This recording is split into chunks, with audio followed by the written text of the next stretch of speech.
So time passed at the landed ship, and things happened. Things like Naharis completing her peace talk successfully and bringing home a big bag of gold for everyone to enjoy. This was such good news it caused everyone to just have a party in the middle of a field. Some German shepherds joined. They died. Some Rottweilers joined. They died.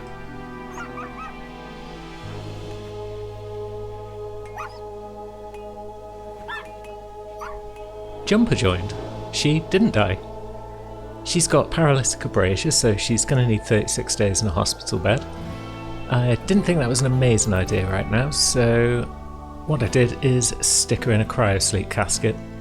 And I thought, yeah, we'll come back to you later when we're settled down and we've got a few more resources and whatnot. So yeah, Jumper's here, but she's cold. Legend decides to have a tantrum and destroy our new high-tech research bench. We don't have a prison as of yet, so I decided to get Clegg to beat him up to try and prevent the damage. This of course fails, Legend destroys the bench, and then Clegg knocks him out anyway. A mech cluster shows up. We can live and let live, it's not causing anyone any harm, we'll just leave it be I think. What's the worst that could happen?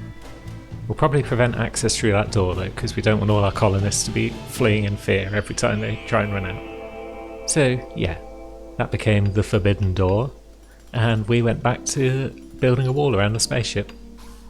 It had become apparent we were short on crafters, and we've stabilised a bit now, so we've tried pulling Jumper out of her cryosleep casket, and we're going to leave her in the new hospital for a little while. A new comms console is built so that we can start trading with the passing ships, and it's so effective that a tribe actually shows up before it's even finished being built. We've built a rudimentary kill box at this point, but this tribe decides that they're not going to go through the kill box, they're going to sneak in through one of the side doors, so let's see how they get on. And they do indeed make a good fist of it. They burst through the wall, and they do run into some colonists which we've got prepared for them, and thankfully the raid is beaten off without any more than minor injuries to the crew.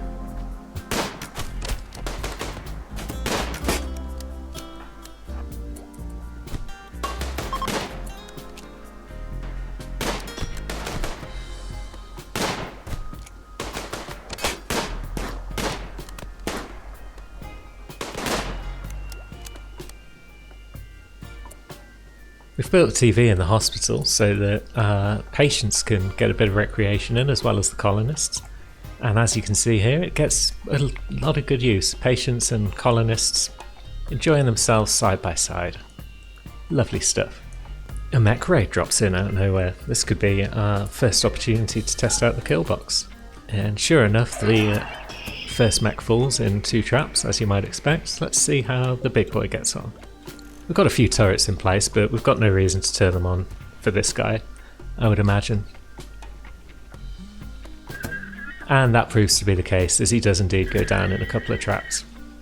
Another tribal raid emerges, and this time they are going into the kill box, which has been freshly rearmed. Naturally it does its job well, but there is one flaw in the plan it does seem. And that is the fact that once the raid has been broken and they try and escape, they try and punch their way through half a dozen doors and run through my entire base to escape through the top of the map. Naturally we can't have this, so we're going to have to take them out, which we managed to do. There's no injuries to the crew, no serious ones anyway, it's all good.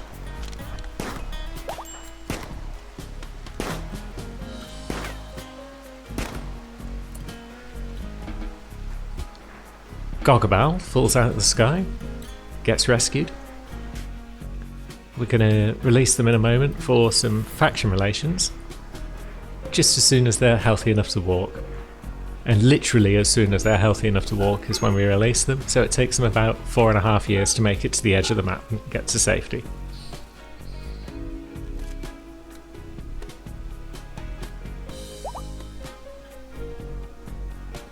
The Billa people continue their relentless assault against my colony.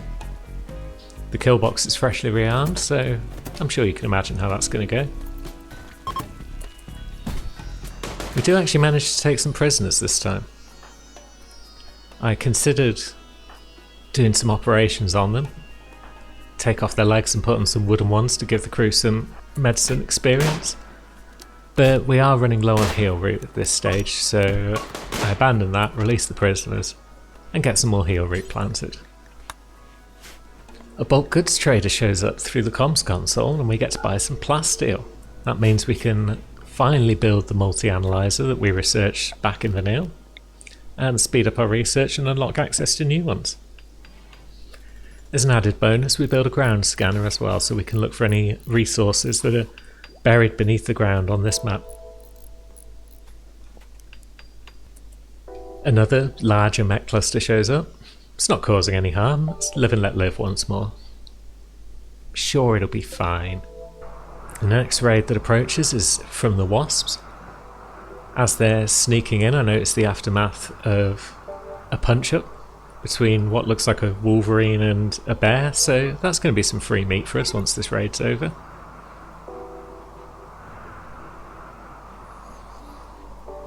And the raid goes predictably as you might imagine.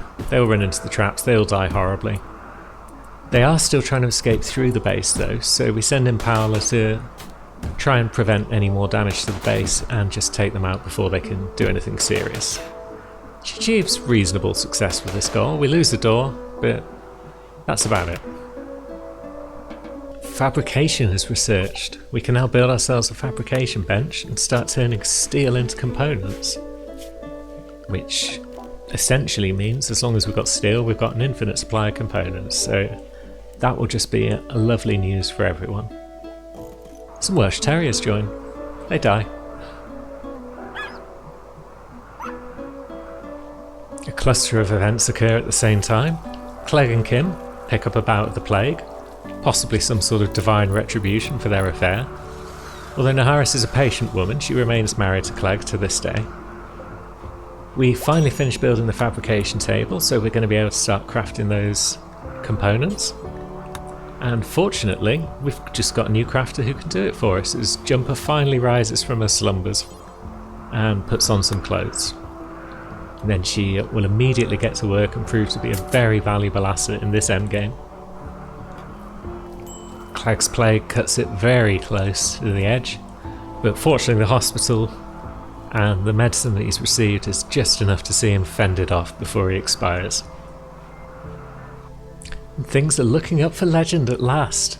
He pursued Jumper by telling her a tale about the fate of mankind, and that turned her on so much that she's now his lover. Finally some happiness could be on the card for our boy Legend. And with that glimpse of happiness for Legend in sight, this seemed like a good point to step back into the real world, step back into things, see how they're getting on. So next time we'll be live once more, we'll be making final preparations, and then we'll be starting up the engines and sailing into space.